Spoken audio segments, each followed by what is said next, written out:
Dan,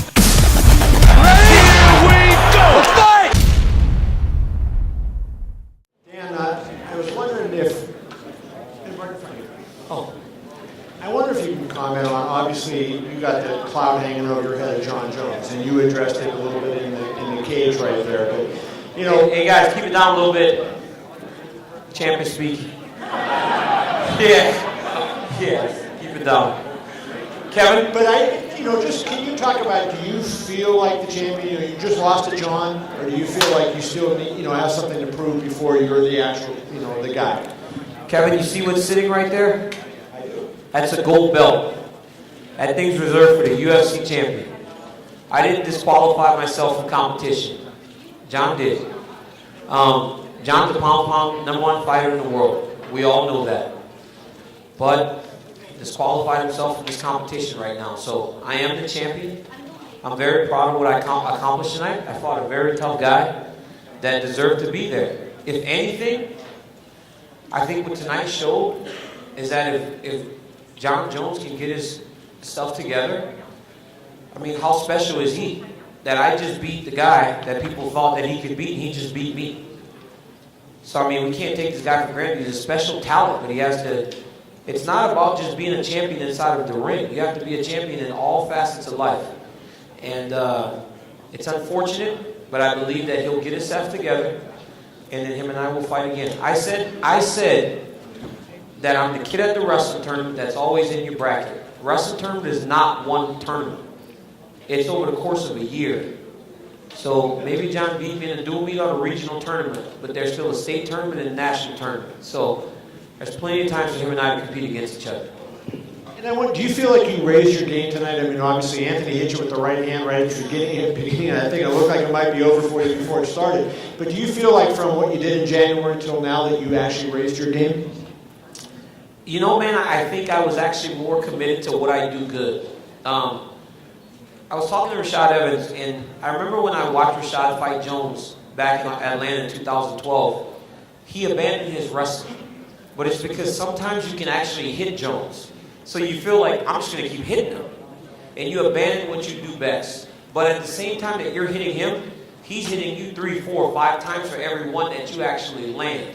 So you abandon your wrestling. I think tonight I was more focused on wrestling and just really doing what got me to the show. I'm a grinder. I'm a guy that will take you down, make you carry my weight as you're getting up.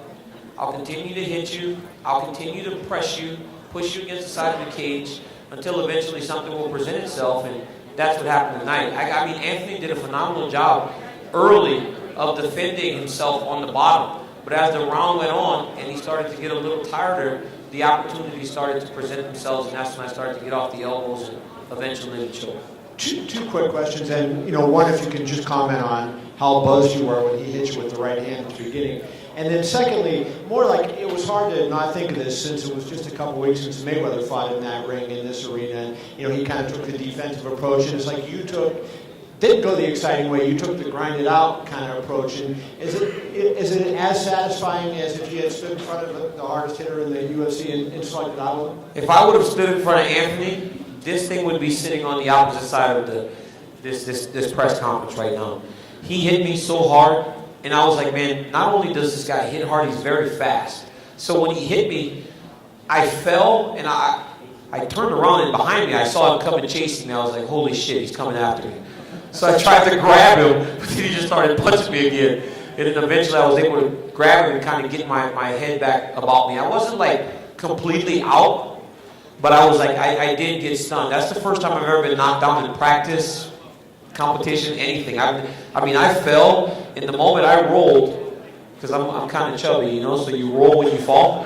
I looked behind me, and there was Anthony. He was like coming, and I was like, holy cow, he's right behind me. I hope that's your game plan next time, bro. Please. What? To stand there. Hell no, I ain't standing in front of you. I can't lie. He wrestled the hell out of me tonight, so I wasn't trying to take your limelight right now, bro. He hit me one time and look at my face. He hit me on the side of the face one time. I was like, holy cow. He kicked me in the face a couple times too. It sucked. Yeah, your head hurt my foot. Daniel, I think you did a great job of explaining why you believe you deserve to be called a real champion, but I'm curious about your decision that the only post-fight statement you made in the cage was to talk about John Jones. Did you consider the fact that maybe you're giving your critics ammunition to say, this guy's not going to change? No, because at the end of the day, I mean, you guys, I've been doing this for 5 years, and you guys know that competition drives me. I sat here 5 months ago crying in front of each and every one of you because that guy beat me. So I'd love to compete against him, but he's going to be away for a while, so we got to shift our focus. There's somebody else that needs his ass kicked too. I think he's around here. That's Ryan Bader's ass. I'm going to beat the shit out of him next time. You keep talking, Bader. Keep talking, Bader. Keep talking. Keep talking. This guy's so disrespectful. I'm trying to fight Anthony Johnson, and Ryan Bader's writing me stupid messages on Twitter because he wants people to think that he deserves the title shot. Come on, Ryan. You can come and fight me. You should get your ass kicked like you were going to do in June. I didn't get out of any fights. Ryan, I didn't get out of any fights. Not once did I say I didn't want to fight Ryan Bader. I asked him to fight you because I just wanted an easy paycheck. I knew that I wanted to fight you. I asked to fight you multiple times, Bader. Bader, come on. I asked to fight you. They said, Daniel, what do you want? I said, I want the easiest fight in the division. I want Ryan Bader. I want the easiest fight in the division. I want Ryan Bader. Just give me my paychecks right now, babe. Get your ass out of here. This is my press conference. Get the fuck out of here. Rumble, any questions for AJ now? Congrats, of course, on the win. You said before the fight that, to really get into this, you had to let go of the obsession of being a champion. You had the conversation with your coach, John Smith. How much did that play into the actual fight? Once you got in there, you heard them announcing your name, you knew it was on the line. I mean, did any of that old feeling come back to you, or were you able to really let it go? I was able to let it go. I'm bothered right now a little bit, but yeah, I was able to let it go. I think I had this weird calm before this competition because it was a competition. It wasn't a fight. Obviously, we were fighting inside of an octagon, but it was a competition. I was going to compete tonight against Anthony Johnson, someone I respect, someone I like. It wasn't me going to try and fight him. I got to try to keep my emotions in check. A lot of times, was that? Yeah. A lot of times, I get so caught up, and it's like with me, it's like what you see is what you get. Like, this is me. So if I'm joking, I'm joking. If I'm upset, I'm upset. If I'm sad, I'm sad. You'll get exactly that. And I was so tied to that last fight that it did me no good. So to go out and compete against a guy like Anthony, someone I respect tremendously, for doing all the things that he's done, I said time and time again that this guy has picked himself up in the face of adversity so many times. I have to respect him not only for what he's done inside of the octagon, but what he's done outside of the octagon. And it felt good to compete against that guy. So yeah, it helped me. But again, it was like when I talked to John, it was like I was a 19-year-old kid again getting recruited by the greatest American wrestler of all time. And I said, if Coach Smith can tell me that I need to let things go and just be okay, I got to let things go and just be okay. So when Anthony knocked me down in the first round, I didn't freak out. I didn't panic. I said, let's get back to the game. I give Cain Velasquez a ton of credit. But if you remember the third fight with Junior Dos Santos, 10 seconds in, he got hit with a left hook, and he was hurt very bad. And he just grabbed him, got his composure, and ended up beating him in a 5-round, submission, I guess. But it's like, you have to stay the course. You have to believe in yourself. And even if it didn't work out, be fine with whatever the result is. You've obviously traveled a lot of roads to get here. The Olympics, everything that happened there. We talked numerous times about finally getting that goal. Now that it's sitting in front of you, can you kind of materialize into words like what this moment means to you after everything you've been through? Man, it's I didn't win the Olympics. I didn't win the NCAA tournament. I didn't win a lot of things. But I won the Strikeforce Championship, and I won this championship. So this will be my last athletics thing that I'll do in my life. And when I put my resume in mixed martial arts, I'm fine now. I won the 2 biggest organizations in the World Championships.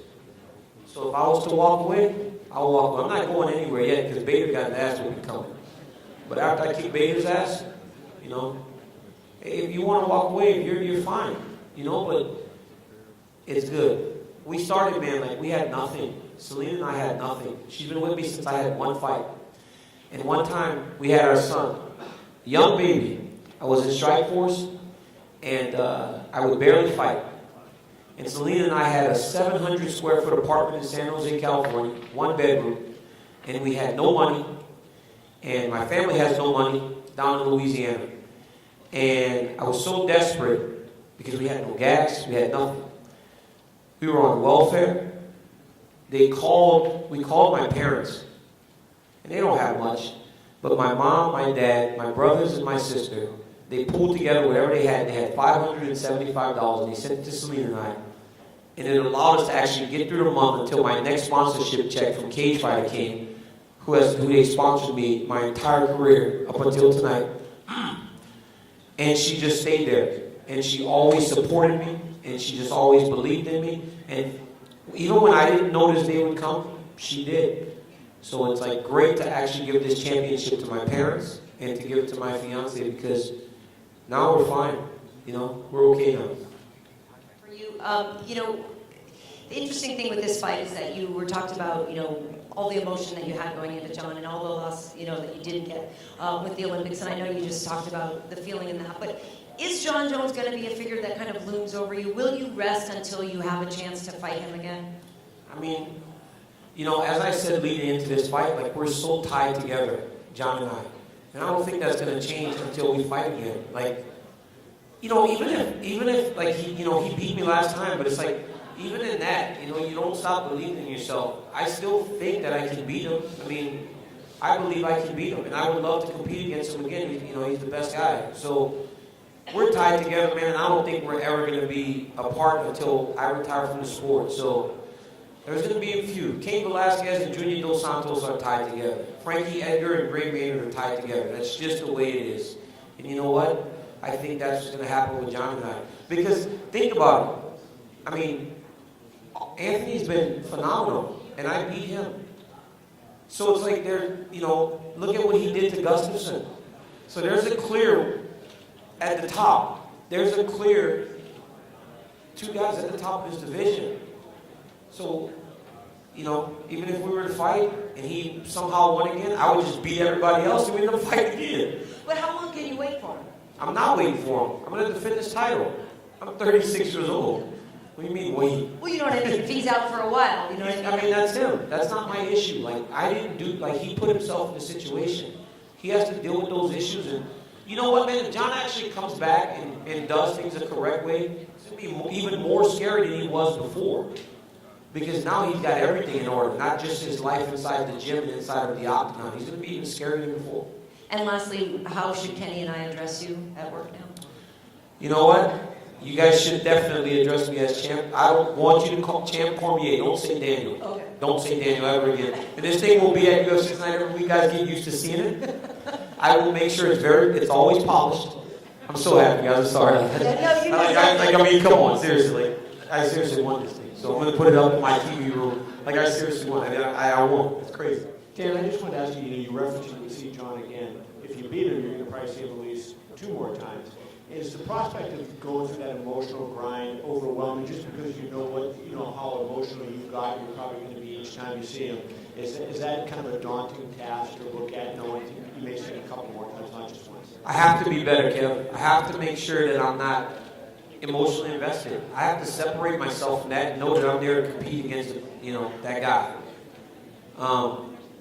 And you know what, man? If I can keep my emotions in check, I can get the job done. We had a very tough fight early, and then John stayed the course and did a phenomenal job winning those last 2 rounds going away. He does a great job. I mean, if we're talking about fighting, he's as good as they come. So I have to separate myself from the emotion, and if I can do that, I'll feel fine going into a rematch. Thank you, guys. Dave, no. Dave. Guys, what is it with Dave Schaller? And when him and I are on the stage together, people just are so disrespectful. Ryan Bader just came up here. If Dana was here, Bader would have never did that. Jones kicked Schaller's ass. Jones kicked your ass at the press conference at the MGM Grand. What is this deal? Seriously, what's up with that? Why do they disrespect Schaller in that way? Have a good night, everybody. Congratulations. Schaller, come on.